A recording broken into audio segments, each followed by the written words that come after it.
अमित जी, आपको नेटवर्क 18 को ये इंटरव्यू देने का बहुत बहुत धन्यवाद। मैंने तो वैसे आपको पहले बहुत बार इंटरव्यू किया है, मगर ये इंटरव्यू थोड़ा अलग है। हमारे प्रधानमंत्री, लोकप्रिय प्रधानमंत्री का 75वां जन्मदिन था 2 दिन पहले।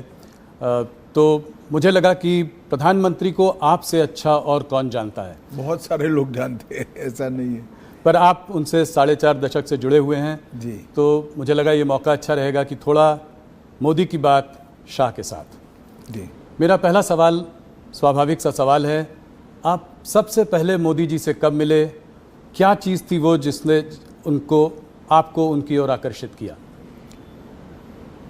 देखिए, मिलना तो मेरा एक संघ की बैठक में ही हुआ था। संघ के एक वरिष्ठ पदाधिकारी का अहमदाबाद के कॉलेजियन स्वयंसेवकों के साथ संवाद था।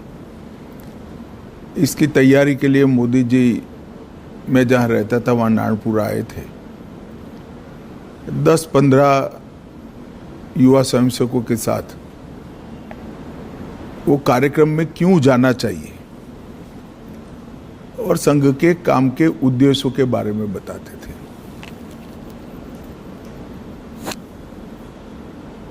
एक बिल्कुल अलग प्रकार से संघ के काम को मैंने उनसे सुना और कार्यक्रम में किस उद्देश्य से जाना चाहिए इसके बारे में भी युवाओं के लिए एक सटीक टिप्स भी थी और एक प्रकार से लंबे समय के लिए मार्गदर्शन भी था। इतने छोटे से एक महानगर के 1200 युवाओं के कार्यक्रम के लिए इतना बारीक प्लानिंग करना, ये बहुत बड़ी बात होती है। मैंने भी नीचे के स्तर पर काफ़ी काम किया है और वो ही बताता था, उस वक्त भी बताता था कि नरेंद्र भाई जो करते हैं वो मन से करते हैं और जो करते हैं वो अल्टीमेट उद्देश्य के साथ जुड़ा हुआ होता है और इसी के कारण बड़े बड़े परिणाम मिलते हैं। कमोबेश मेरे क्षेत्र के ही युवा थे, बहुत सारे युवा प्रभावित भी हुए थे, कार्यक्रम में भी गए थे और उसमें से काफ़ी लोग अलग अलग क्षेत्र में, कोई संघ में ही काम में आगे बढ़ा, कोई विद्यार्थी परिषद में बढ़ा, कुछ लोग भाजपा में बढ़े, अलग अलग काम में काफ़ी आगे भी बढ़े। तो लोक संपर्क और लोक संग्रह, लोगों का संपर्क करना, लोगों को काम के साथ जोड़ना और संपर्क और संग्रह के माध्यम से अल्टीमेट गोल अचीव करना, जो लक्ष्य है उसकी प्राप्ति के लिए रास्ता बनाना, ये उस वक्त हम सब युवाओं के मन पर बहुत गहरी असर छोड़ गया और आगे चलकर इसके कई सारे उदाहरण उनके जीवन से इसी प्रकार के मिलते रहे, जिन्होंने आज दुनिया के सामने जो नरेंद्र मोदी जी है उसको बनाया है। आपने प्लानिंग की बात करी तो 1995 तक भारतीय जनता पार्टी गुजरात में अपनी पूर्ण बहुमत के साथ कभी सरकार नहीं बनाई थी। उसके बाद लगातार आप लोग 7 चुनाव जीतते रहे। इसमें मोदी जी का क्या रोल रहा? इसमें प्लानिंग और उसको आप किस तरीके से देखते? भारतीय जनता पार्टी गुजरात में तीसरे नंबर पर थी। कांग्रेस, संस्था कांग्रेस से बनी जनता पार्टी और फिर भारतीय जनता पार्टी, और तीसरे नंबर पर भी हम 11 एमएलए के साथ थे।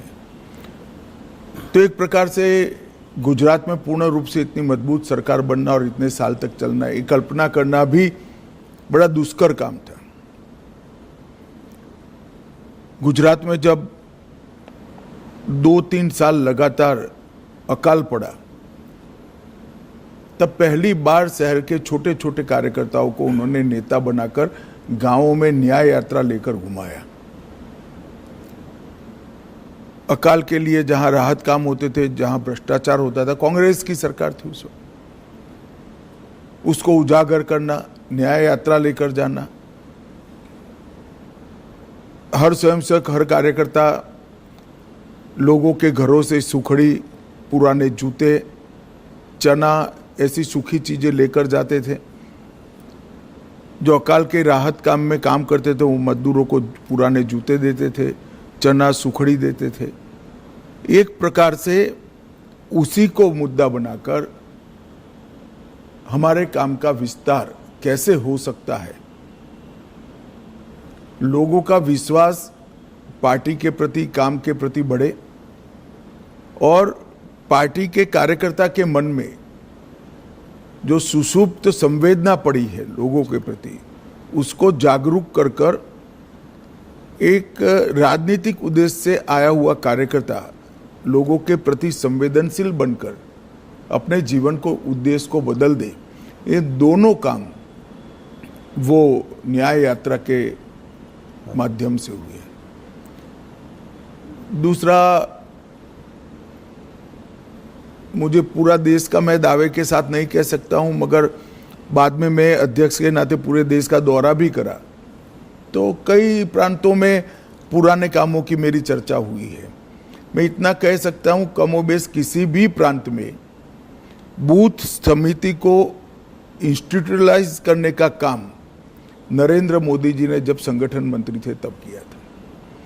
पहली बार भाजपा की सदस्यता को बूथ के हिसाब से रजिस्टर में, उस वक्त कंप्यूटर वगैरह नहीं होते थे, हाथ पेन से रजिस्टर बनाए जाते थे, उसको सूचीबद्ध करना, इसकी सदस्यता का जो शुल्क आता है इसका हिसाब रखना और फिर उसका सत्यापन, ऑडिट भी करना, ये व्यवस्था बनाई गई। और मुझे बरोबर याद है, मैं उस वक्त उनके साथ ही दौरे करता था, मेरा हिसाब किताब का काम था और ऑडिट का काम था।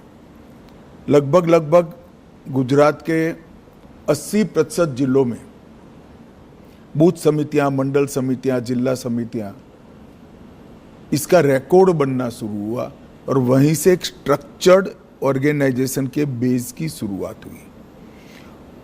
वो रजिस्टर के आधार पर कौन पार्टी छोड़ गया, कौन कितने लंबे समय तक काम किया, छोड़ गया तो क्यों छोड़ गया, ये सारी चीज़ों की समीक्षा भी होती थी, मीमांसा भी होती थी। और उसके कारण गुजरात में हम सब जो युवा उस वक्त नए आए थे, वो सभी को संगठन का काम करने का स्ट्रक्चर, तरीका क्या हो सकता है, एक भी भाषण के बगैर जो इस काम से जुड़े थे वो सब लोग समझ गए।